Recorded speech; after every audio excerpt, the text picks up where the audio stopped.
Godmorgen til alle, der er tunet ind her, og velkommen til webcast. Jeg vil da godt starte med at præsentere dagens, vi kan jo godt kalde dig hovedtaler, kan vi ikke? Jo, mange tak. Kasper Poulsen, vil du ikke lige sige lidt om dig selv? Jo, meget gerne. Kommer inden fra Zangenberg, sidder med ansvaret for en del af vores cloud-modeller, har siddet på en masse af de projekter, hvor vi er ude at hjælpe kunderne, både med nogle af de ting, vi skal snakke om i dag omkring cloud management, men også med en lang række af de andre ting, vi laver inden for cloud, nemlig sådan cloud business cases, optimering, cloud-strategi, cloud-udbud og sådan nogle ting. Så sådan en bred portefølje inden for cloud-verdenen, som jo fylder mere og mere ind hos os også, ligesom det gør hos mange af vores kunder. Jeg hedder Henrik Zangenberg, jeg er direktør her i foretagendet. Vi beskæftiger os jo med IT-økonomi, benchmarking og herunder også cloud-økonomi. Og det er jo meget af det, vi har lært de sidste mange år hos vores store kunder. Vi vil dele noget af med jer i dag, når vi skal tale cloud management. Og jeg ved ikke, om du vil lægge fra land? Jo, meget gerne. Jeg kan sige, nu har vi jo været i markedet i mange år efterhånden, og vi har beskæftiget os med cloud en hel del af en hel del år også. Og det er jo noget, der begynder at gå mere og mere stærkt, og derfor kan man sige, det her med cloud management-delen, som jo ligesom er at håndtere det her public cloud, det er jo noget, vi ser flere og flere af vores kunder, men sådan set også leverandørerne ligesom prøver at finde deres plads i at sige, jamen, hvad er det for nogle services, hvad er det for et snit, vi skal lægge på de her ting, hvordan ser prissætningen ud, alle de her ting. Så helt overordnet, når vi kigger på det her marked for cloud management, så har vi ligesom nogle observationer omkring det. Og en af de ting er, jamen, det fylder mere og mere. Altså det er en større del af markedet, og det er noget, som vi ser, hver gang der bliver lavet nye driftsaftaler, udbud, alle former for sådan større IT-driftsaftaler, de indeholder et element af cloud management efterhånden. Og det er jo selvfølgelig, fordi hvis du har en aftale, som skal køre 3 år, 5 år, 7 år, jamen, så ser de fleste jo i en fremtid, hvor public cloud kommer til at fylde mere og mere. Og derfor vil man også gerne sikre sig, at man har nogen, som kan hjælpe en med at håndtere den her del, hvis ikke selv man skal stå for det. Så vi ser næsten alle nye aftaler have et eller andet element af cloud management, fordi man gerne vil sikre sig, at man har adgang til de ressourcer. Og så begynder det jo at fylde mere og mere, også volumenmæssigt. Jo flere af vores kunder, der begynder at skifte deres workloads over mod public cloud, jamen jo mere har man behov for det her. Man kan sige, der er jo stadig en overvejelse omkring snittet i de her ting, nemlig om man kører det internt, om man kører det eksternt, om man kører det med noget body shopping og sådan noget. Det er jo det, vi kommer til at diskutere lidt i dag, også omkring prismodellerne. Men selve elementet cloud management er noget, som alle vores kunder ligesom sidder og har nogle overvejelser omkring, hvordan skal vi levere den her service. Man kan jo sige sådan helt kort, vi hjælper jo en del kunder med at kigge på deres samlede IT-økonomi. Og der er vi inden for det seneste års tid, så kan vi begynde at se, at cloud rent faktisk begynder at fylde noget. Altså vi ser kunder, hvor public cloud-regningen bliver sådan tocifret, og i nogle tilfælde 60-cifret millionbeløb, som del af det, og dermed en synlig del af det samlede omkostningsbillede. Og det er jo en af grundene til, at der er flere og flere, der begynder at interessere sig for ikke bare det tekniske, men også den sådan økonomiske del af, hvordan man styrer det her. Og man kan sige helt naturligt, så mange af de her ting er jo startet med, at man er begyndt at lægge ting i public cloud, det vil sige, man har skulle have nogen, om det er ildsjæl eller nogle andre, som sidder med driften, men nu begynder de der elementer omkring nogle af de andre ting i cloud governance og cloud management delen ligesom at fylde mere, det vil sige governance, prismodeller, sikkerhed, arkitektur og sådan nogle ting, som vi kommer tilbage til. Så cloud management nu er ikke bare de drifts- og operationelle processer, det er også en masse ting, der ligger rundt omkring. Og så vores bullet 2 heroppe, ikke, som siger lidt om, at til trods for, at det nu begynder at fylde mere, og til trods for, at vi faktisk har kendt cloud og afregningsmodellerne osv. i mange år, så må man sige, at det her med at styre det, og det her med at hjælpe folk med at styre det her, det er relativt umodent. Ja, og man kan sige, nu har vi givet eksempel her, altså prismodeller for eksempel, der er ikke landet sådan en markedsstandard for det, der findes flere forskellige måder at afregne det her på. Servicebeskrivelserne, altså hvad er indeholdt i de her ting. cloud management kan variere meget fra leverandør til leverandør. Det kan være meget forskelligt, hvad kunderne har behov for. Det vil sige, det er ikke sådan, at vi ligesom, når vi har vores klassiske benchmarking-model for sådan helt standard outsourcet IT-drift, jamen, så er der nogle ret klare definitioner på, hvad er standarderne inden for serverdrift, inden for storage og sådan noget. Det er klart, det element er der også noget af i cloud management, men der er langt mere variant, så der er langt flere forskellige bud på, hvordan de her ting ser ud. Så vi ser det stadig som et marked, hvor man kan sige, markedet er ved at finde sig selv lidt, og det skal ligesom lande på nogle definitioner og nogle standarder, som det måske ikke helt er endnu, både med hensyn til prismodeller, servicebeskrivelser og en lang række ting. Så siger vi lidt der på bullet 3, der siger vi jo sådan lidt om, at grunden til, at det her giver mening, det er jo, at der er masser af volatilitet og kompleksitet i det her rent økonomisk. Altså cloud repræsenterer en uforudsigelighed på IT-økonomifronten, der ligesom overgår, hvad vi ellers ser af uforudsigelighed. Den kan være høj nok. Man kan sige, masser af sourcing-afdelinger eller økonomiafdelinger har været vant til, at hvis du har en sourcing-aftale med masser af de her ydelser indeni, jamen så er den relativt stabilt alt andet lige, og forbruget varierer måske lidt, men det er jo ikke sådan, at regningen den varierer voldsomt fra gang til gang. Og det er jo noget helt andet nu. Og det er jo både på hyperscaler-delen, altså det man betaler til Amazon og Google, men dermed også på, hvad du betaler til en eventuel cloud management leverandør. Og så kan man sige, hele diskussionen omkring, jamen hvis du kigger ind i en public cloud, hvor du skalerer tingene voldsomt, jamen så er der jo også nogen, der skal håndtere alt det her skalering, og derfor for hele din sourcing-afdeling og så videre, de skal håndtere noget kompleksitet, man måske ikke har været vant til. Og så den sidste, jamen der er ret stor forskel på, hvor kunder og leverandører sådan set er i det her marked. Vi har kunder, som jo er fuldt ind i public cloud og har den store strategi klar og er i gang med at rulle det hele ud og måske allerede er der. Og så har vi nogen, som så småt er begyndt på det og lægger lidt planer omkring det. Og det samme for leverandøren et eller andet sted, at nogle de er jo født som cloud native et eller andet sted, og det er det eneste, de laver. Og så er der andre, som ligesom prøver at servicere deres kunder og har måske nogle offerings på de her ting. Men der er bare meget stor forskel. Og der er måske et selvstændigt pointe i, at kunder og leverandører et eller andet sted også skal finde hinanden i forhold til modenhedsniveauer på de her ting. Det kan være meget svært som kunde at komme og få et godt samarbejde med en leverandør, som er all in på cloud, og du selv måske kommer fra en meget sådan klassisk IT-drift on-premise, og så skal man prøve at finde en eller anden samarbejdsform, der fungerer. Så det er sådan lidt en selvstændig observation omkring, hvor man er hen modenhedsmæssigt. Det kan betyde ret meget for hele det her cloud management marked. Vi har inden for de sidste 3 måneder været rundt og snakket med de fleste af de store sådan klassiske outsourcing-leverandører her i landet. Og de har jo alle en offering af en eller anden art her. Men det er jo også det er ret tydeligt ud fra de dialoger, vi har, at de jo også er søgende i retning af, hvad er det egentlig, der bliver den fremtidige model for afregning, altså både for definitionen af cloud management, som vi kalder det her, og så for prismodellerne. Og det vi prøver at give jer i dag, er ligesom nogle bud på, vores bedste bud på, hvad der både kan være indholdet og en definition af indholdet, men også på de der forskellige prismodeller, både dem vi ser, og dem vi faktisk ikke ser, men forventer at komme til at se. Og et vigtigt input herfra er også, som Kasper siger, vi tror på, at det her marked vil finde sig selv i en dialog mellem kunder og leverandører. Så tag også gerne det, I får herfra også i dag, som sådan input til nogle af de dialoger, I er nødt til at have, hvad enten I kunder eller leverandører, I er nødt til at have med de andre, om hvordan fremtidens aftaler skal se ud. Vi har hjulpet en del offentlige organisationer med at lave udbud inden for det her område, og dermed også forsøgt at samle nogle af de her elementer i nogle udbud, og dem kan vi jo også gerne stille til rådighed for de af jer, der er interesseret i at komme endnu dybere ned.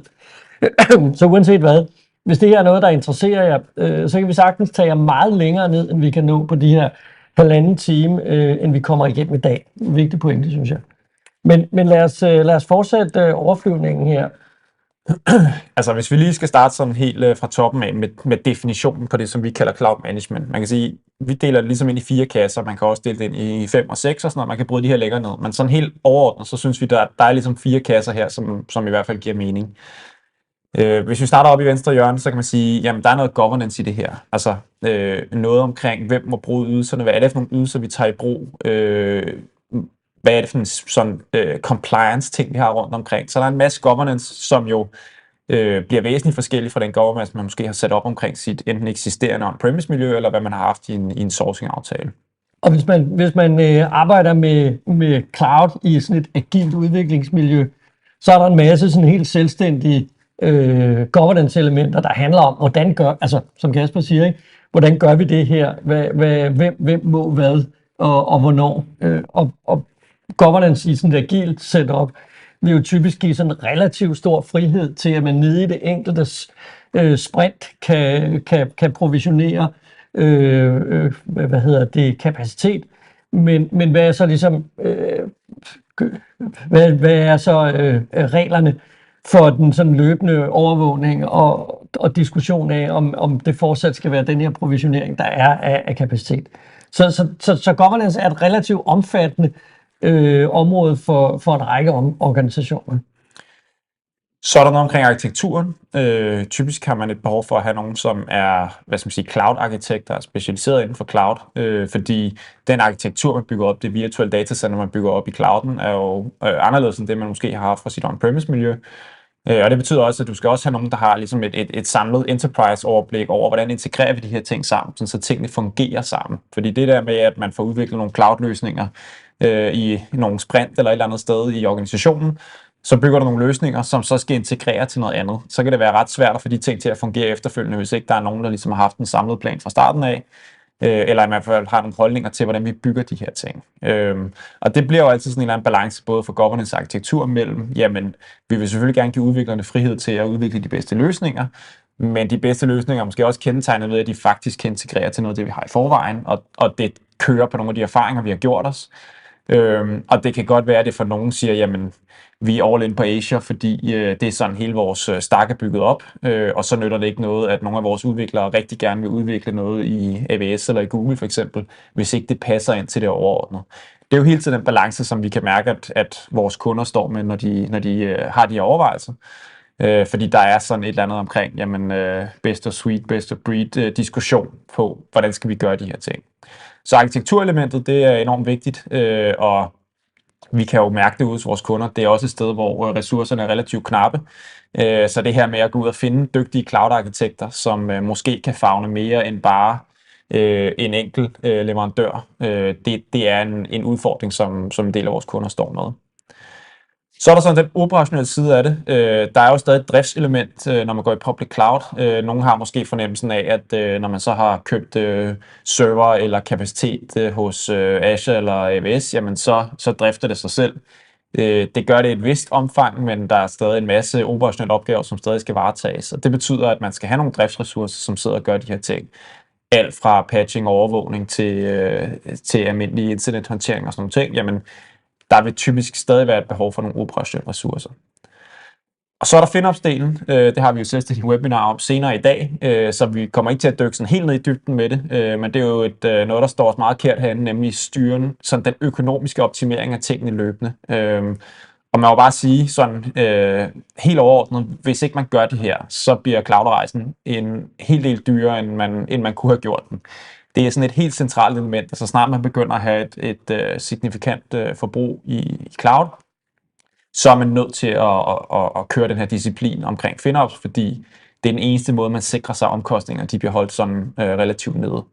Så FinOps, vi kommer til lige at dykke ned i, hvad der ligger i det, i hvert fald fra sådan et cloud management perspektiv her. Men det er en central del af at sørge for, at ens omkostninger, de ligesom løbende bliver optimeret og holdt nede. Hvis man tager grafen her, så kan man, eller figuren her, så kan man sige, overvejelserne i forhold til de her 4 discipliner omkring outsourcing af de her opgaver. Der kan man jo sige, governance, det er jo noget, man et eller andet sted kan få hjælp til at definere, men det er jo noget, man selv skal eje. Den her interne governance, hvordan man internt vil styre, hvem der må hvad, osv. Så det er klart, man skal selv eje den governance-struktur.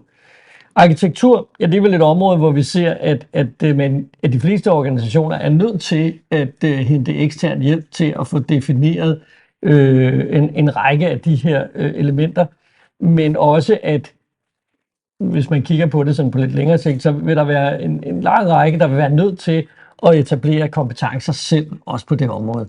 Ja, man kan sige, der er jo, ligesom jeg sagde før, så er der den her balance imellem, at hvis tingene også skal integrere og fungere med dit eksisterende setup, du er måske et hybrid setup, hvor du har en masse ting i dit eget datacenter, så begynder det der med at hente arkitekturhjælp udefra måske at være noget, hvor man forsøger at hente noget viden på de områder, man ikke er så dygtig til, og ligesom lave lidt brain drain på nogle af de ydelser, man kan købe ud i markedet, men man stadig er nødt til at opbygge nogle kompetencer selv. Det er jo sådan lidt tilbage til de klassiske sourcing-modeller omkring også din klassiske outsourced drift, nemlig at hvis du slet ikke har de her kompetencer internt, så bliver det enormt svært for dig at køre de her ting på en god måde. Så vi ser masser, der køber ekspertise, køber hjælp ude i byen, på arkitekturdelen i hvert fald, rigtig meget til at designe setup'et til at lave dit, virtuelle datacenter på de her ting. Men vi ser også klart et behov for, at man sørger for at have nogle kompetencer på det her internt. Så er der den operationelle del, hvor man kan sige, det er jo sådan den helt oplagte kandidat til at outsource. Enten bygger du selv nogen, der kan sidde og skrue på knapperne, i forhold til sådan den operationelle cloud management, eller også beder du en leverandør om det. Og det er jo også der, hvor vi ser, at de forskellige leverandører i markedet, de klassiske outsourcing-leverandører, de ramper op på at levere et bud på, hvad er den operationelle cloud management ydelse, hvad indeholder den. Og man kan sige, at de steder, hvor vi ser rigtig mange gøre brug af det også, det er jo for eksempel, hvis du skal i gang med at gøre brug af nye forretningsområder i public cloud, som du måske ikke hverken har tid eller ressourcer til at opbygge internt. Så det kan godt være, at man kan starte med noget serverdrift, sådan helt klassisk JAS VM-provisionering. Det er for de fleste ikke svært at få nogen til at lære de her ting. Men hvis man går op og begynder at sige, nu vil vi skal have bygget et containermiljø, vi skal have bygget alle mulige andre ting. Hvis man gerne vil det hurtigt, så kan det være svært at få ens egne ressourcer eller rekruttere til det hurtigt nok, og så kan man købe den ekspertise ude i markedet. Og det betyder jo, at man kan accelerere de ting, man gerne vil. Man kan måske outsource de ting, som man ikke selv synes er særlig spændende, som udviklerne ikke måske synes, at det er mest spændende. Og så kan man få accelereret den rejse, man gerne vil ud på. Og så kan man sige, helt lavpraktisk, der er et kæmpe underskud af kompetencer i markedet lige nu, ikke? Jo. Så det med at kigge eksternt, hvis man simpelthen ikke er i stand til at finde nogen selv, giver mening. Men det giver også mening at kigge ind i, hvordan man kompetenceopbygger det her, hvis man faktisk mener, at det er vigtigt for en selv at have styr på. Og så kan man sige, at det vender vi tilbage til, men som rent pris- og afregningsmæssigt, så er det også måske et eller andet sted det mest modne af områderne, der hvor der sådan er sket mest, og det er jo nok også fordi en række af ydelser inden for det her minder meget om det, man kom fra i sådan en klassisk outsourced setup, og derfor så kan man sige, så er hoppet ikke så stort. Der er bare nogle sådan områder i det, som gør, at man skal være ekstra opmærksom på, hvordan man køber de her ting ind, og det kommer vi lidt tilbage til, når vi kigger på prismodellerne. FinOps, som er den sidste. FinOps er jo som sagt en ret central del, synes jeg, med at have den løbende optimering af tingene. Vi mener jo grundlæggende, at man skal bare være ekstremt opmærksom på, hvordan incitamenterne her er skruet sammen. Og derfor kan man sige, hvis man vælger at købe ekstern hjælp her, så skal det gerne være nogen, hvor man på en eller anden måde har en fælles interesse i at nedbringe de samlede omkostninger. Og det vil sige, alle modeller, hvor den, du beder om at nedbringe dine omkostninger, selv er koblet til at tjene penge på, og omkostninger så høje som muligt, der kommer til at være noget sådan modsatrettet interesse i det her. Så det er vigtigt at sørge for, at der er noget uafhængighed i forhold til at have interesse i at nedbringe det samlede forbrug. Og så mener vi også grundlæggende, at kunderne selv et eller andet sted skal opbygge i hvert fald nogle kompetencer på det her område. Altså, den der løbende optimering kan man jo godt et eller andet sted få noget hjælp til, men der vil være noget omkring forecasting og noget omkring budgetplanlægning og sådan nogle ting, som det giver rigtig god mening, at man har internt, og som man har nogle ressourcer, der også er ops på, hvordan man gør de ting. Og så kan man sige, FinOps i sådan lidt mere udvidet perspektiv, så vil der også være genforhandlinger med din hyperscalers og med dine leverandører generelt, hvor det også giver god mening, at man i hvert fald internt har en holdning til, hvordan gør man de her ting. Så det er igen en kasse, lidt ligesom nogle af de andre, hvor man siger, jamen noget af det kan måske få ekstern hjælp til. Der er også en masse tools, der kan hjælpe en på det her. Så nogle, som også kan hjælpe med at kigge på de her ting. Men der giver også god mening at have noget internt, som har fokus på det. Jeg tænkte lige, inden vi tager den her, så er det måske også meget fint bare lige at sige, når man kigger på markedet for de her ydelser, så er der jo forskellige segmenter i markedet, og det er jo, nu har Henrik været på tur rundt og snakket med en masse leverandørerne i det her marked også. Og vi ser jo grundlæggende, at der er sådan forskellige kasser. Altså der er jo de klassiske store outsourcing-leverandører på det danske marked, og de er sådan set også globale eller internationale, som jo et eller andet sted har størstedelen af deres forretning stadigvæk inde i sådan en klassisk outsourcet drift, men som jo er begyndt ligesom at tilbyde offerings på de her ting, og som jo også skal hjælpe mange af deres, det er jo tit de store enterprise-kunder, med at komme i skyen på de her ting, eller drifte ting, der allerede er i skyen. Så der er ligesom et segment, som er dem, der kommer ud af den klassiske outsourcede verden, og som nu tilbyder det her som en del af deres sådan meget brede portefølje. Det er jo typisk leverandører, som også vil være i stand til at kaste noget muskel efter en transformation, eller i hvert fald sådan hele den store øvelse i at lave transitionen ind i skyen. Og som også kan hjælpe kunder, der i et langt stykke tid fremover vil være i sådan en hybrid setup. Helt præcis. Og det er jo også der sådan et eller andet sted claim to fame i det her marked, er, at de kan hjælpe kunder med både det klassiske, og måske endda noget af kundens eget on-prem, og så noget private og public cloud. Så den der hybrid offering er jo vigtig der. Ikke? Præcis, det er dem, der ligesom kan det hele et eller andet sted. Ja. Så er der jo et segment af markedet, som er et eller andet sted født i cloud. Altså det er jo dem, som specialiserer sig. Måske er de kun på Azure eller AWS. De fleste af leverandørerne har dog kompetencer inden for flere områder.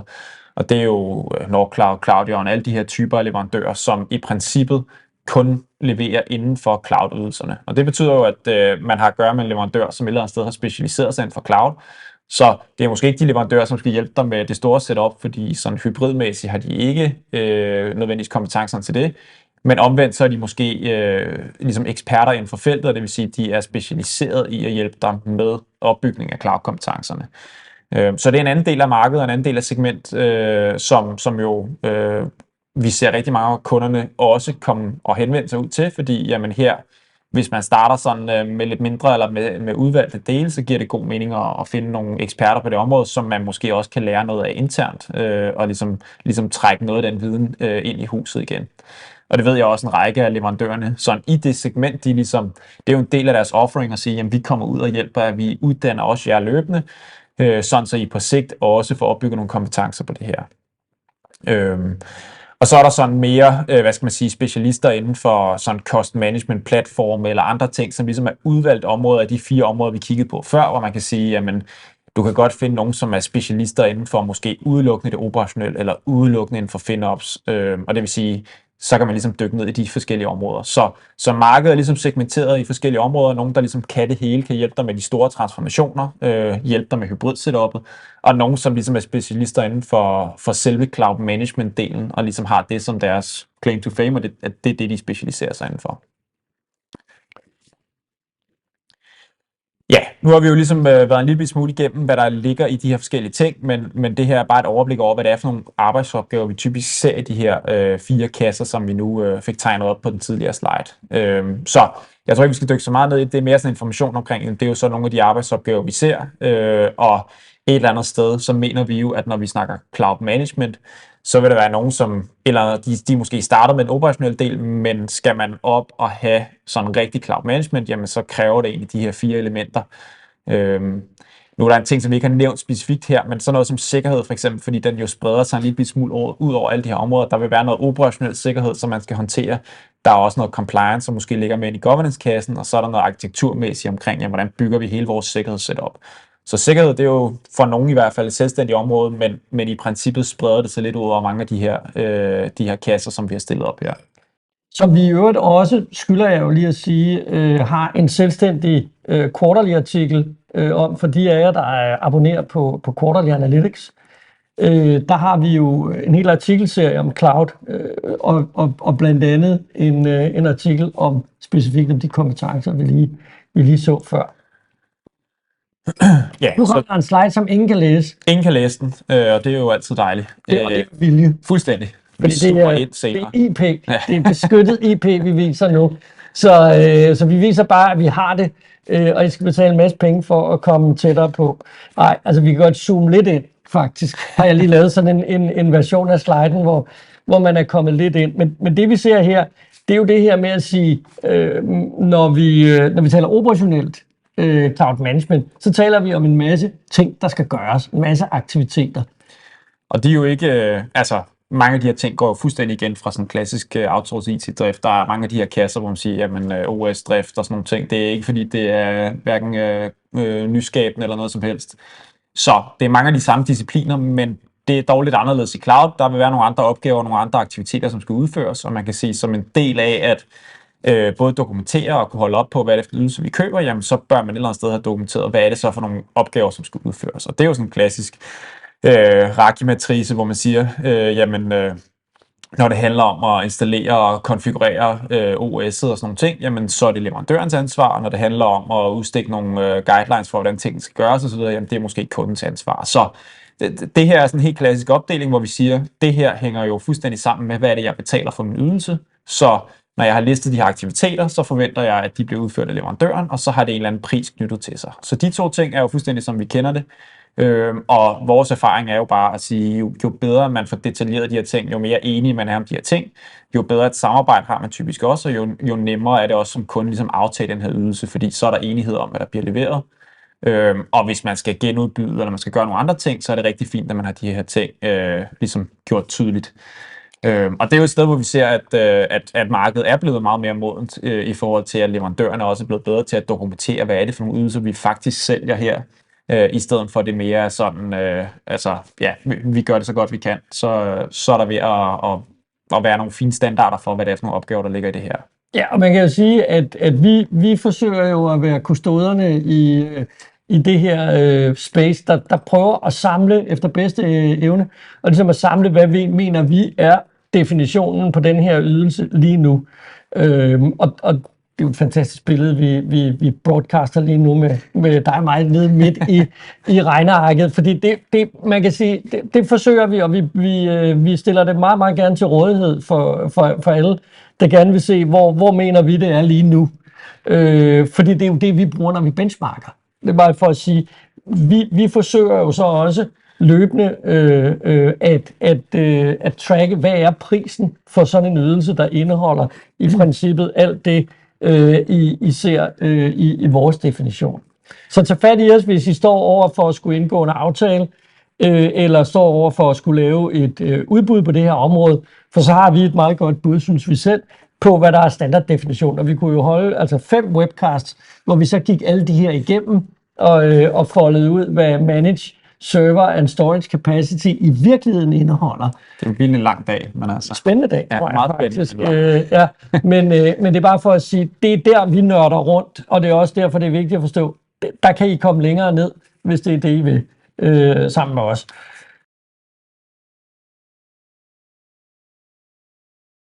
And just a short recap in English, a very short recap. We've been through the definition of the cloud management area, the cloud management market as well, a bit on the players in the market, and we've just touched upon the definition and the content of what you could call the cloud management operational tasks. That's one of the 4 areas: the governance area, the architecture area, the operational cloud management area, and the FinOps area. So we've just been into the operational cloud management area and just talked a little bit about that. And just the thing that I was about to comment on is that the standardization and sort of the approach that we've shown in the slides here is typically the most mature and sort of the best detailed at the lower end of the stack, so at YA services and so on. So once you begin to move up into the stack to the more exotic public cloud services, the less standardized and the less sort of the market standard are the services provided by the vendor. So once you move into the machine learning or AI, where you want the vendor to provide some type of service on top of that, the market standards are definitely less clear than they are for operating VMs, for example. So we still have we still see that the market has some time to materialize some market standards for those type of services. But it's sort of work in progress. Also because typically running OS or running VMs in the cloud is a lot more similar when you're looking at AWS, Google, and Azure than they are once you move into some of the paid services they're providing. So typically Azure and AWS have proprietary solutions for some of the more exotic paid services. And that, of course, makes it a little bit more difficult to have market standards for those type of services. So that's just an observation that if you are looking at those type of services, it might be a little bit more difficult to find a set market standard. Then you have to populate that yourself a little bit more. Yes. Yeah. So. Yeah. Yeah. Cloud governance is the next we want to take a little deeper dive into. Yes, just to look at what's actually sort of part of doing the governance here. A lot of it has to do with sort of making sure that what your rules and policies that you have set in place for the organization to provide these cloud services. So that can be everything from having a cloud checklist of services. So are we actually going to use cloud for this type of application, this type of service? Which type of sourcing solution would be the best here? Is it a lot of scalable workloads? Is it something where we can turn it on and off? Maybe cloud is a good idea. Is it more consistent, running 24/7 on some rather significant capacity? Then maybe cloud is not the best solution. So that can be part of the governance process, actually evaluating these type of workloads and seeing what would be the best fit. There's a whole section about compliance and GDPR and so on. It's not something that we specialize in, but typically it has a lot of say in how we're actually going to utilize the cloud. If we are able to do it, how can we do it, and which type of data centers are we going to actually buy the services from? So basically, there can be a lot of governance around all of these sort of sourcing options, but also around the orchestration of the services and making sure that we have sort of standards set in place for how we're going to utilize the cloud. Typically, a big challenge for the governance part of the cloud management is how you are able to be sort of a cloud enabler rather than being sort of the ones holding up a stop sign saying you can't use cloud because of this and that. And that's if you end up in a situation where you are seen as sort of the stop sign, typically cloud is just going to be kept in the shadow IT departments, and you are not really able to put a stop to it anyway. So it's very important to find that balance between, of course, we have to have some structure in place, we have to have common policies, but we also want to enable the business to actually utilize cloud. And that is one of the areas where we see some of our clients at least struggle a little bit on finding sort of the right balance between those things.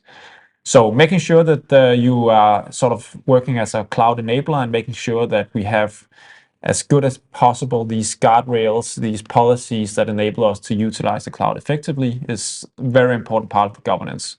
And that's also why we typically see that this has to be at least majority provided from internal resources, because that's sort of, you have to be close to the business, you have to be close to everything in the organization to actually be able to provide this type of governance.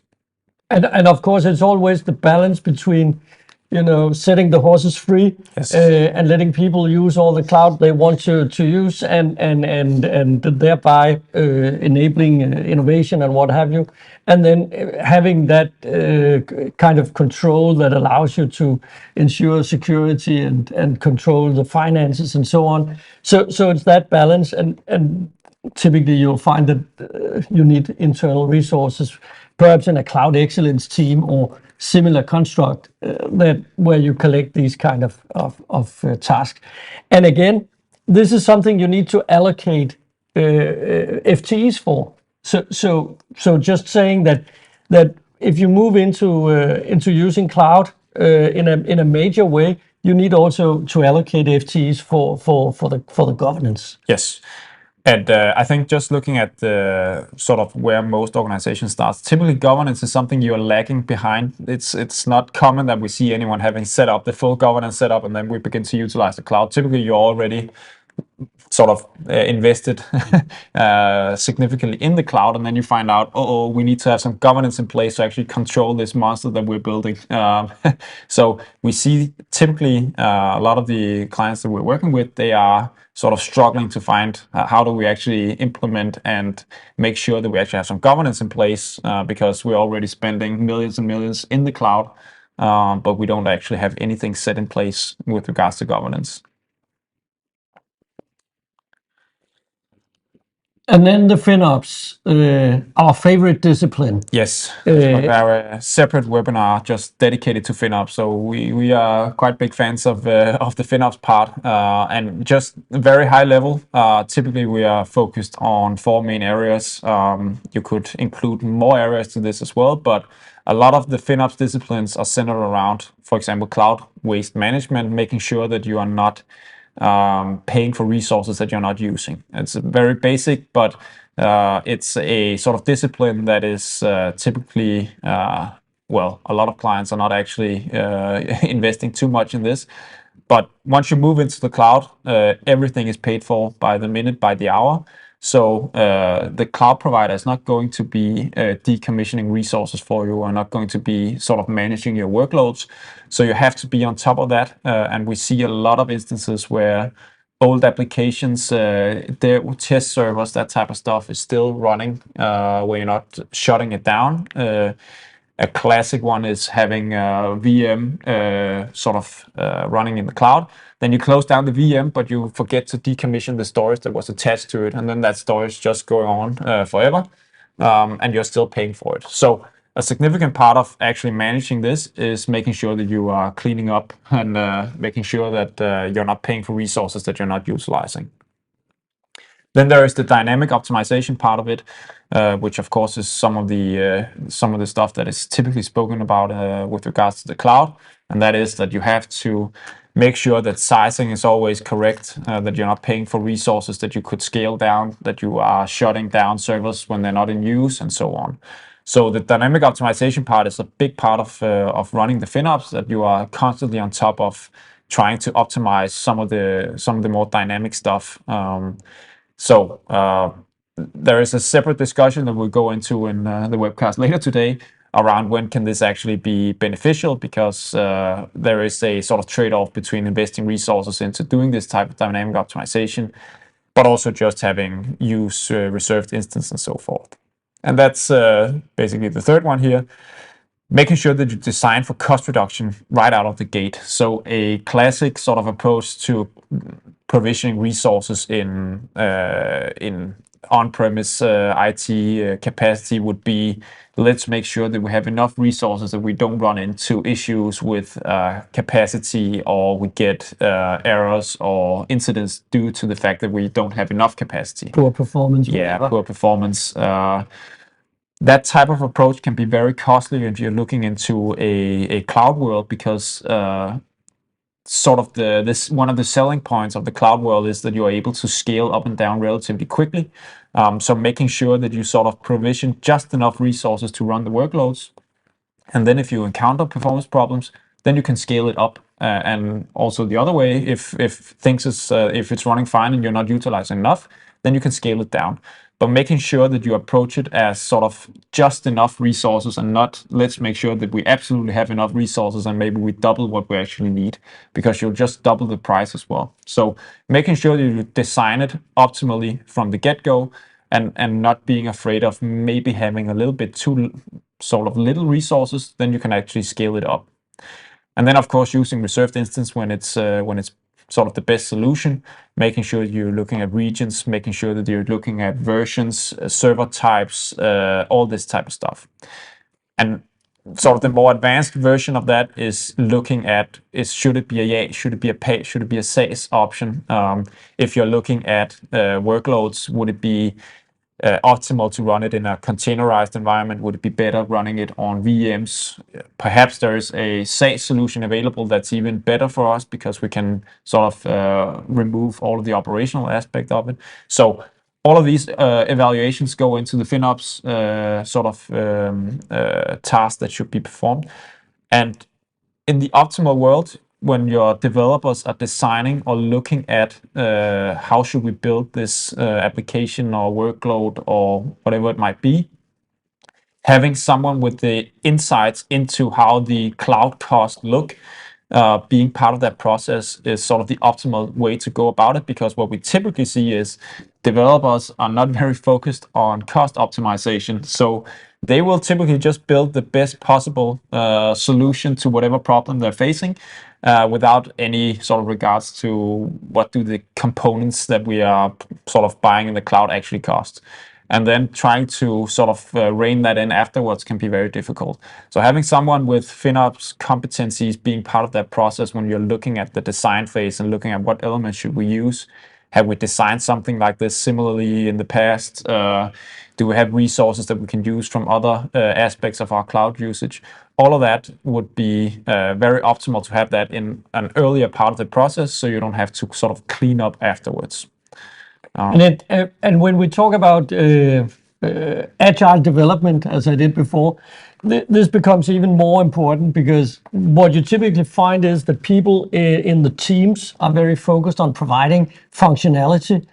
So they will try and they will simply experiment with different options. And once they've found something that works, they'll move on to the next functional problem they need to solve. But they might not have arrived at the optimal cloud solution from a cost perspective. So we see a lot of examples from development organizations where this FinOps function is working in parallel with the development organization to simply try and find out, okay, now we have a setup, how can we optimize that? Yes. And of course, typically you won't get the last say as the FinOps guy in determining what type of solution or how we should design it, because there are some business considerations that significantly outweigh the FinOps perspective. But a lot of money is sort of being dropped on the floor if you're not considering at least how can we go about this in an optimal way. I think we're just missing the last one, the platform evaluation. Yeah, and basically that is sort of ongoing evaluation on whether this is the right platform. It could be your contract, it could be going into an RFP and so on. So being able to evaluate whether or not we, from a cost perspective at least, is on the optimal platform is an ongoing activity as well. This is of course also where the traditional outsourcing vendors will have will have an offering in evaluating whether you should actually move back, whether the move to the cloud whether you could actually get a more financially attractive setup by moving some of the capacity back to a traditional outsourced environment. And that's what we call if we have it here, the exit options. Yes. You should continually evaluate whether the cloud is the right place for a given capacity. Yeah, and it could also be maybe it's time to renegotiate our contract with Microsoft. So let's look at AWS alternatives or Google alternatives. So we actually have some leverage in that discussion. Exactly. And also ongoing design considerations on if we are going to utilize this Azure or AWS paid solution. Do we actually have any exit options, or are we just locked into that provider? That also goes into some of the more architectural part of it, the more cloud strategic part of it. So looking at do we actually have any exit options if we are heavily invested in some of the paid services? But we'll get back to that in, I think, next couple of slides. On the performing the evaluating the platform options, which I think for many is either a discussion of, okay, now we've chosen to go into the cloud. We've agreed that it's Microsoft.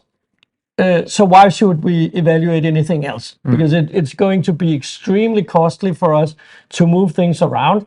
We might not even be able to do it from a technical point of view. So why should I evaluate this?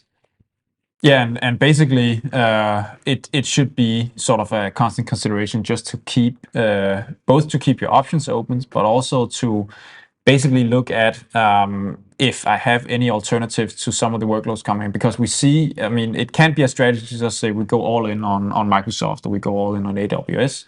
But typically having the options of maybe provisioning something on your on-premise setup or utilizing some of the options we see significant differences within, for example, machine learning or AI or something else, that you are able to actually use those platforms as well.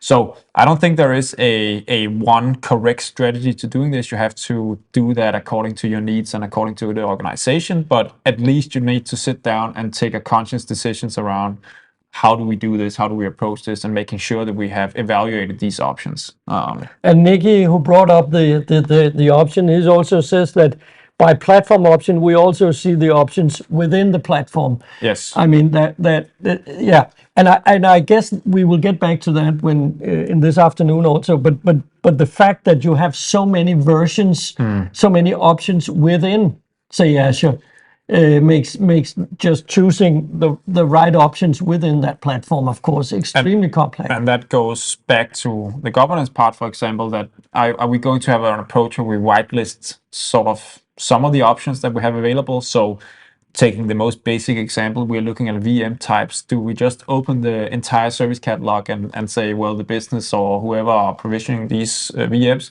you can just freely choose whichever VMs you want to use? Or do we actually set up some whitelisting and say, well, we will keep our options limited to maybe in Azure D versions, E versions, and so on? Because that will also enable us to perform some of the FinOps tasks here. So we are actually able to optimize a lot better if we keep the options more restricted than if we just open up everything.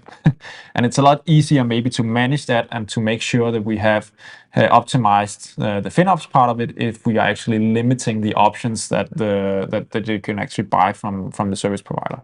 And that's also to ensure that we have the competency in place, that we know that from a security perspective, these services are okay and within our within the sort of organization's governance policies.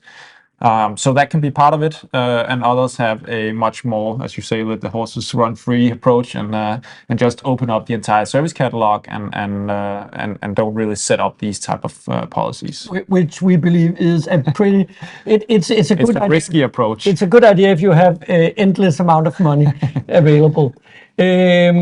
And we have, sorry if I'm wrong in the pronunciation, Suryat, I think, that comments on the fact that the operating model, the IT operating model itself becomes more complex when introducing cloud. And that is, of course, true. And we see that, but we also see that most clients right now are in effect in a hybrid environment right now. I mean, cloud is no longer something in the fringes. It's actually an integral part of most organizations' IT operating model. But you're completely right. The fact that you now have to manage that complexity, that you have a hybrid setup, is new to many, and it's also new to the vendors in the sense that they need to find out exactly how they help clients manage that hybrid setup. Yeah. And just a little bit on the FinOps part as well, without us spending all of the time on it here, but I think a lot of the organizations find it very difficult to take it to the next step as well. So we see a lot of places where you have implemented maybe the budgeting, the forecasting part of it. You have transparency around the cost because you can pass or you can show the consumption info from whichever vendor you're using. But actually sort of moving it to the next steps and trying to use or implement some of the tasks that we show on this slide here is actually the difficult part, because integrating FinOps into the organization and making sure that we're able to actually take that into consideration when we're designing solutions or making sure that we are actually decommissioning stuff is typically the difficult part. We see that maybe the actual implementation or organizational part of FinOps is actually some of the more difficult stuff compared to actually just getting the insights and making the cost recommendations. That can be the easy part. Actually implementing it can be the difficult part. Yeah, but we'll get back to that both later today and in the presentation. We have a good question here from Klaus. How do you advise clients with exit plan requirements, e.g. finance clients, financial clients? I guess it means clients in the financial sector.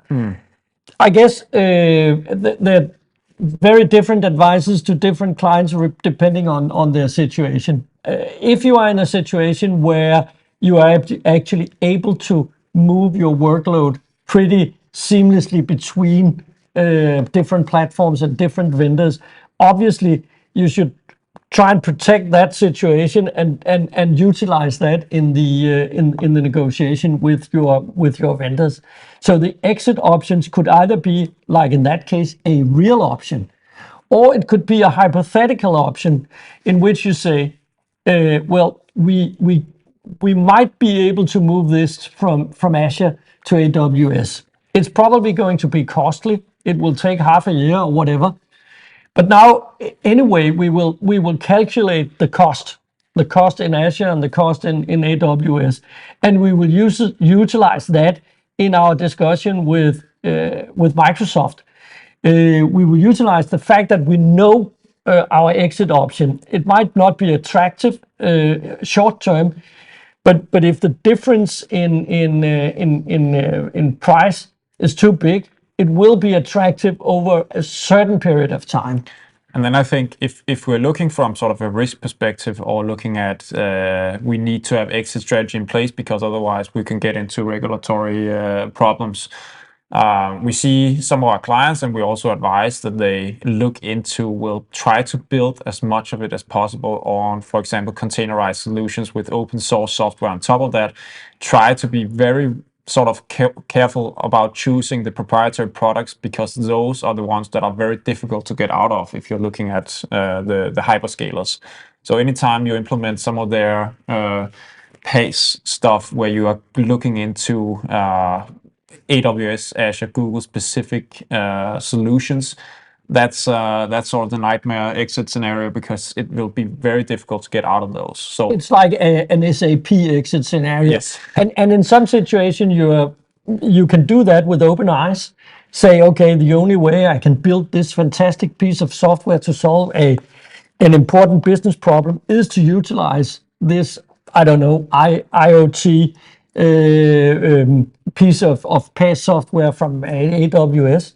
So be it. And then I know that part of my system landscape is forever tied to AWS. But do it with open eyes at least. Yes. And wherever you have the option to do the one or the other, I mean, consider doing the other. Consider doing the portable solution because I mean, reduce the vendor login as much as you can, of course. But this goes down to, I mean, we can give you all the good advice here and in specific projects, but this needs to live in your governance structure. So that's where this needs to live.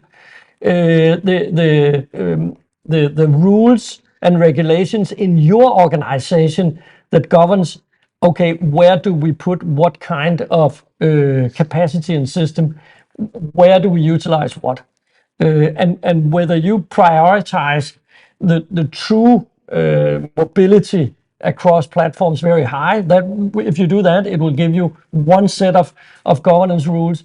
If you say no, we prioritize innovation and utilization of the very specific and leading PaaS solutions of the different vendors, it will put you in a completely different place. And we can't tell you what's right. That depends on your business strategy, basically. Yeah, and just to bring it back here to the maybe the last part about the FinOps here, and then we'll move on. But a lot of vendors have options, both when you're looking at the CSP, or I mean the cloud service providers, but also independent companies that can provide sort of these cloud cost management tools that will help you facilitate the FinOps task, and it will help you do the reporting, will help you do the cost optimization. what we typically see is that the tools can go a certain way in actually helping you trying to perform these FinOps tasks, but typically it's not enough. So don't go into to FinOps with the the thought that, well, if you just buy the right tool, it will actually be taken care of. You need to have competencies in place that can evaluate something beyond just tool recommendations. So this sort of consultancy role that FinOps should ideally take on is not something that a tool can solve for you. It can help you facilitate the automation, cost transparency, planning, and so on.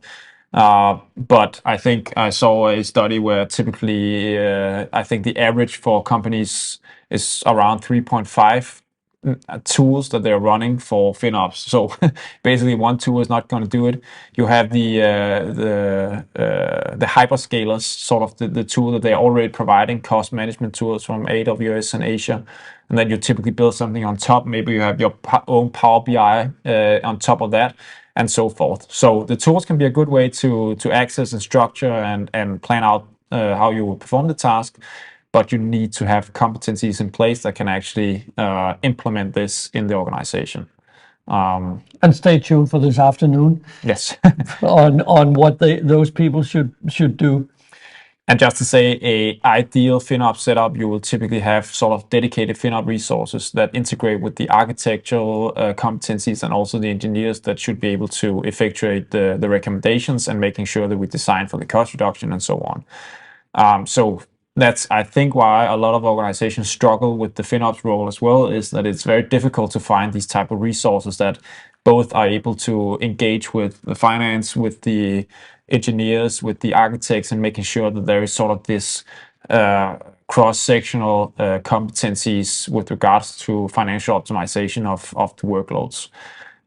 It's a sort of a new type of role that you haven't been used to. It's a blend between some technical insights and some economical insights, and being able to be on top of what's being released, what are the options, and so on. So I think that's why part of the reason why this is something that a lot of clients struggle with, and something that has a lot of focus going forward as cloud spend just keeps increasing. This should also take off more of your time.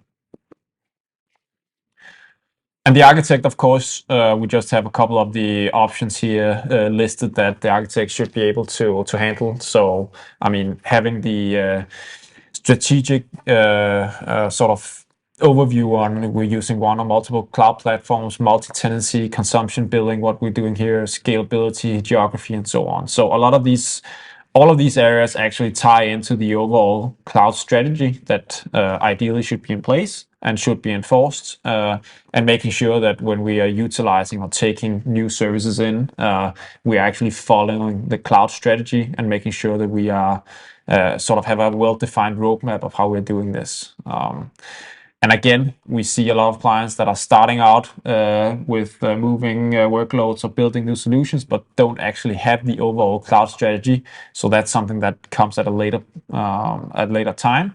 But we highly recommend that get as many of these considerations into place when you're looking at significant cloud spend. And one of the main areas, of course, is just planning out and making a roadmap for the applications, looking at the total estate of your sort of IT, and then looking at the applications and evaluating, well, what makes sense here? Are we going to just re-host it, just moving the workload to the cloud without doing anything else? Or are we actually going to reinvent or refactor or do something more specific for that? A lot of solutions, you're looking at them, or applications, and really saying it doesn't make sense for us to move this into the cloud. We'll have to rewrite application code. That's going to take a long time. So let's just wait until the next generation. We'll sunset this application, and then we'll build a new one that is cloud-based, for example. Typically, it will be too costly and too time-consuming to actually go through a complete rewriting of the application or something more significant if you're looking at some of the more core enterprise applications. So, yeah, I mean, the testing alone yes, of an application you believe, a massive application that you believe will be able to run in the cloud, you need to test everything to make sure that it actually does work in the cloud. So that has to be factored into the business case of moving stuff to the cloud. Of course, it's something else if you have a standard application delivered by a vendor that guarantees that it will run in the cloud. But chances are that vendor will also provide the application as a SaaS, software as a service application, and thereby you basically get it out of the calculation because it's not something that you need to manage now. It's being managed by the software vendor.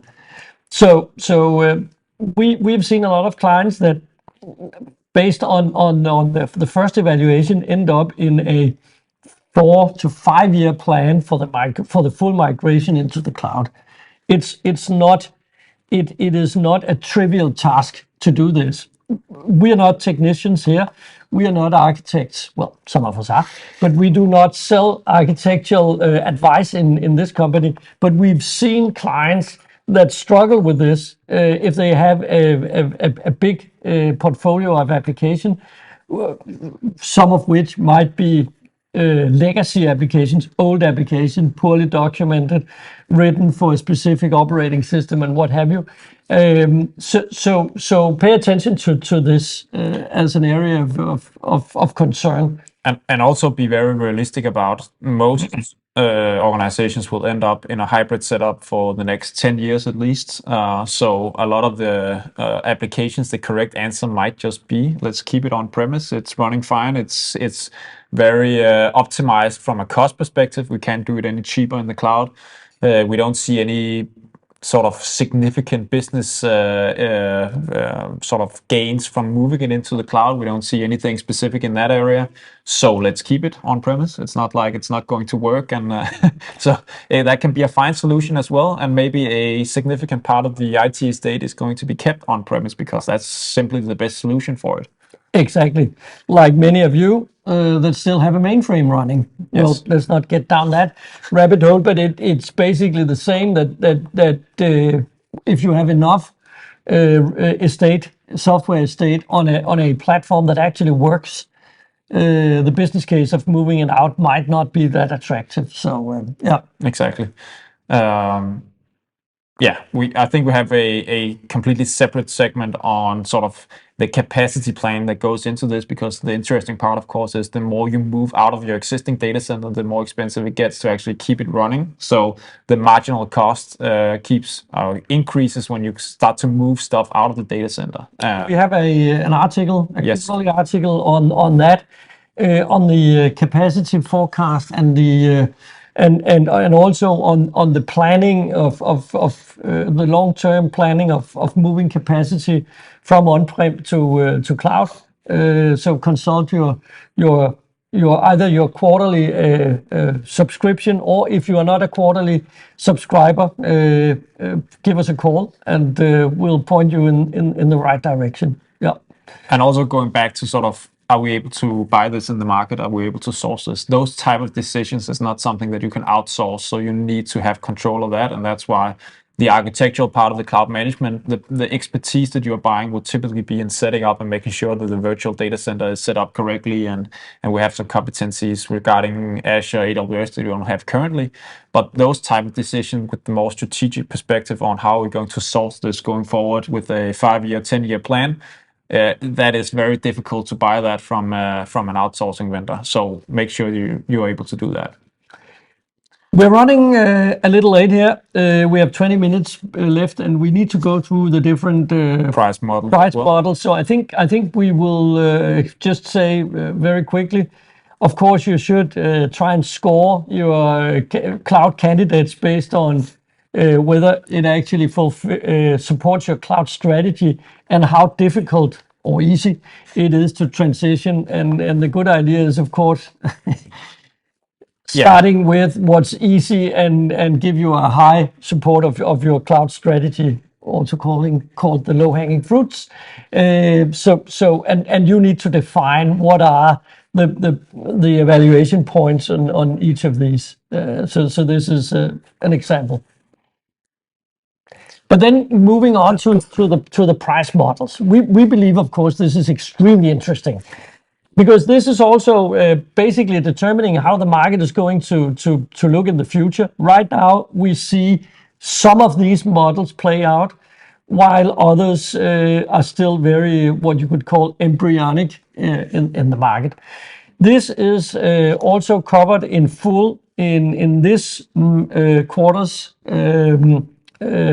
Quarterly analytics. Quarterly analytics report. So this is an extract from that longer article.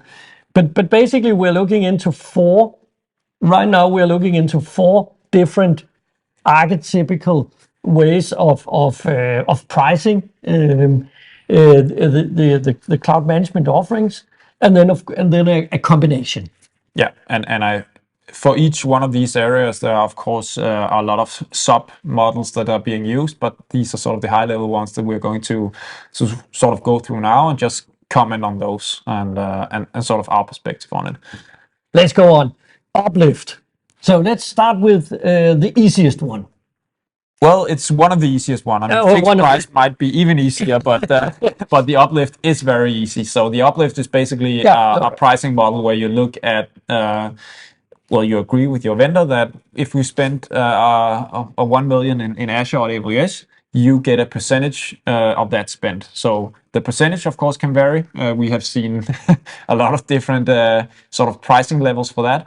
And I think without saying that 1% is good or 1% is bad, I think you need to look at what is actually being provided for that amount and what the services that are included actually are. So you can't really evaluate an uplift model and say, well, 5% is good and 30% is bad, because you need to take into account what is actually being provided, how big is the spend, what are the services included. So some of the benefits of using this type of uplift model would be that, well, it's very simple to use, it's very easy, and you can very easily forecast what are you going to be spending in sort of the cloud management space, because you can just look at your hyperscaler consumption and then add a percentage fee to that. Of course, this can be, I mean, it works best if what you are actually buying with regards to cloud management scales with the spend that you're using at the hyperscaler. So to any extent that some of the stuff you're buying from the hyperscaler doesn't sort of have any influence on the cloud management you're buying, this type of model basically falls flat. And a good example could be, for example, you're running an e-commerce store, and does the vendor have 10 times more activity on Black Friday compared to the rest of the days of the year? Probably not. So you will be spending a lot of cloud management money on Black Friday because your consumption is extremely high. Yeah, and I mean, even more simple example would be if I'm buying a SQL server in Azure, I can choose to buy that with or without the license. That has no impact basically on the cloud management part of it, but the price can go up with a factor of 8 or 10 because the license is that expensive. So basically, I'm being priced with a factor of 10 from my cloud management provider without having any sort of say in the actual services being delivered.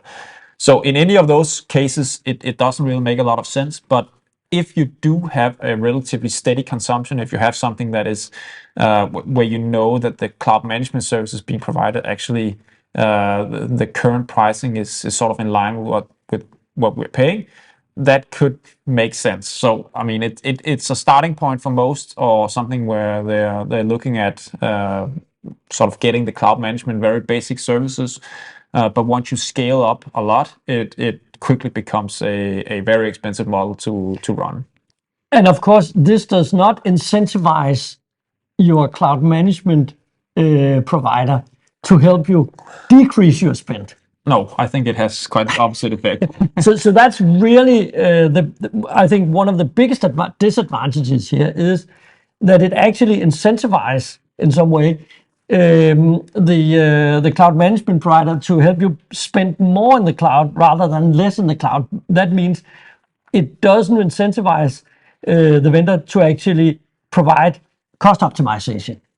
So that, in my opinion, is the most dangerous part of this. It makes sense if you have a relatively constant, relatively moderate usage of the cloud. This could make sense. Yes. But it quickly becomes dangerous. Yes. So be aware if you have this kind of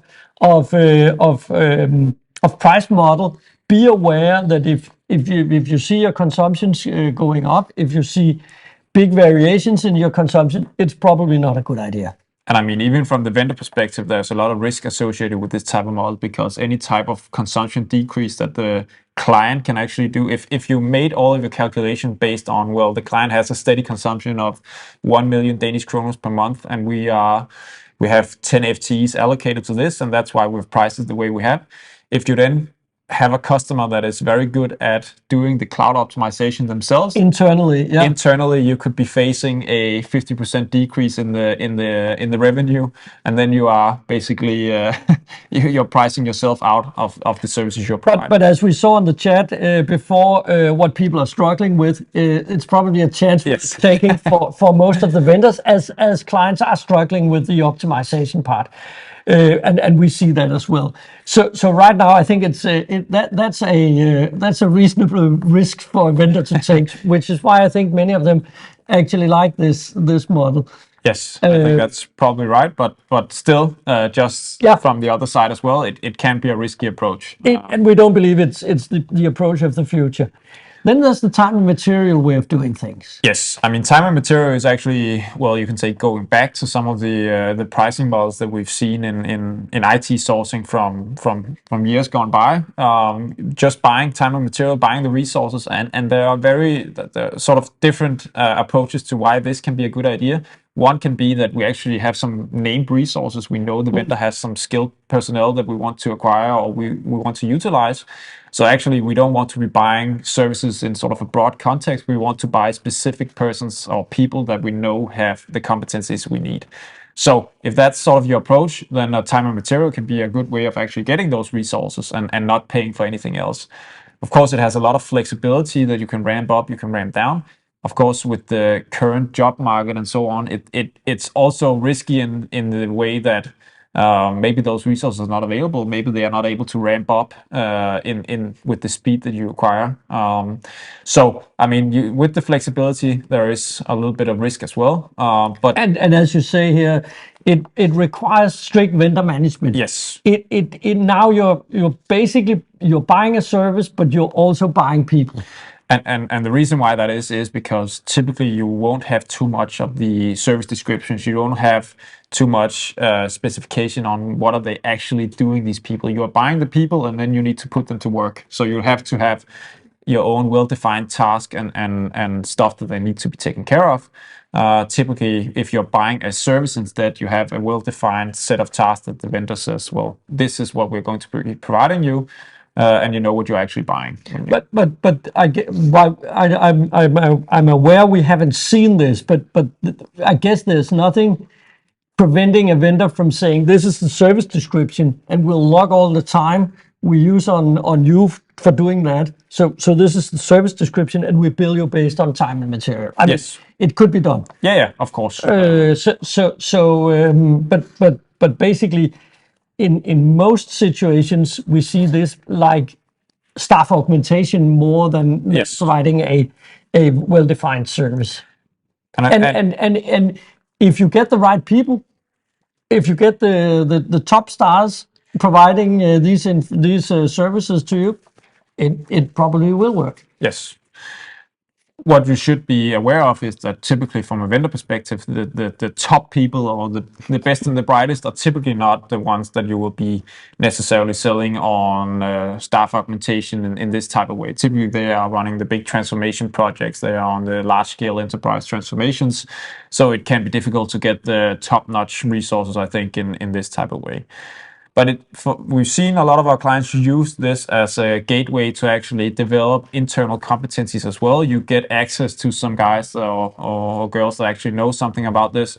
And then you are able to sort of brain drain or build up your own competencies based on that. And then you can ramp down the engagement with the vendor as well. So you can use this in a more flexible way to actually gain knowledge and gain competencies in sort of the cloud management area. Do you see the market maturing towards an outcome-based pricing model in addition to these models? That's a good question, and I think we will touch upon that in the end.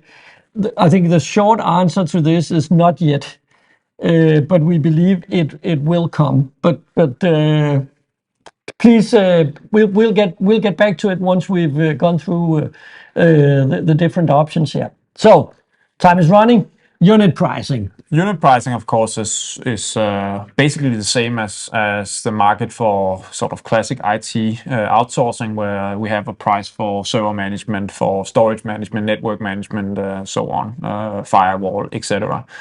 It has sort of a great flexibility that if you ramp up on those services, you know what the price is going to be. You are paying for typically a well-defined service with service descriptions. You can have SLAs, all that type of stuff. So it follows a lot of the same principles that sort of been in place for IT outsourcing for a lot of years.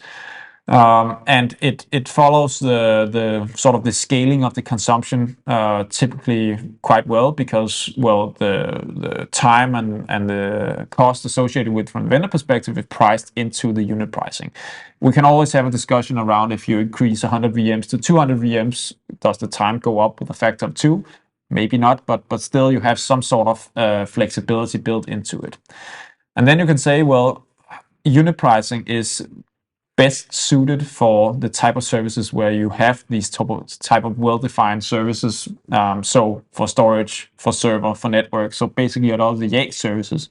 Once you move into sort of the more difficult services in the PaaS level, so serverless computing infrastructure as a code, which type of metric are we actually going to be using? How do we measure it? What should be the metric that we're invoicing on? We see that as a market that is still maturing a lot, where none of the vendors are really sort of have a comfortable view on how should we actually price these type of services. You see a lot of them actually moving into the next one, maybe into a fixed fee for maintaining a platform, for example, rather than trying to price individually lines of code or CPU seconds or something else, because that simply doesn't make sense. And that is not really the cost driver for the vendor. It's typically we need to have some resources in place to maintain this platform, to maintain a tool chain, to make sure the software stack is working and so on. It really doesn't matter how much the client is actually billing AWS or Azure for CPU seconds or something else. So that's sort of the main drawback, is that this is typically best suited for some of the services, but for a lot of the other services, it doesn't really make a lot of sense maybe to have a unit pricing, because the unit you are pricing is too flexible, there's too much variance, and it doesn't make sense in that way. And again, the incentive for the vendor to reduce the number of units once you get paid by the unit is zero. Yes. So again, this, like the uplift model, has the main financial disadvantage that it doesn't really incentivize the vendor to help you spend less outside the vendor's own space, which is crazy.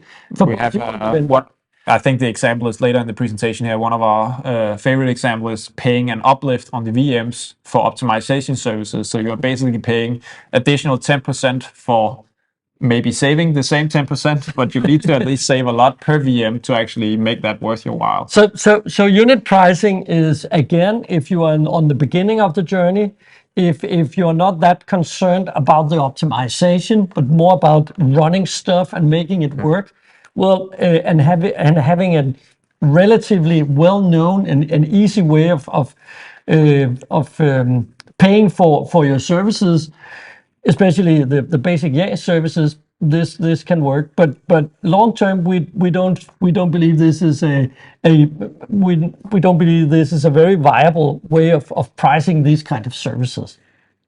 Whereas the fixed fee service is one where you basically agree with the vendor that for this capacity, plus minus something, there is a fixed fee, which is, of course, by the vendor calculated from the expected number of FTEs that they will have to put into this, plus a reasonable, probably unreasonable, but some kind of profit put on top. And for you, it basically is a consideration: is this amount worth the effort for solving this business problem? And obviously, is it worth it? Goes into the business case. Okay, if I put this on top of my expected consumption, does that align with the alternative, the on-prem or the traditionally outsourced way of buying this. So basically, the fixed fee has a lot of there's a lot of beauty in the fixed fee. And also it's very suitable for sort of what we say here, the foundational services. So a lot of we need to handle this platform. We need to maybe have some governance in place. Maybe we have some tooling. We have some sort of cloud platform that we are providing as well. All of those have a price, but it doesn't necessarily scale with the workloads that you're putting into the platform. So even if my AWS or Azure spend increases by a factor of 5, maybe the platform is basically still the same. So if I tie my cloud management to that type of fee with unit pricing or uplift, I end up paying a lot of money for the same platform that's basically being provided just as it was before, but now I've actually sort of hitched that pricing to the spend instead.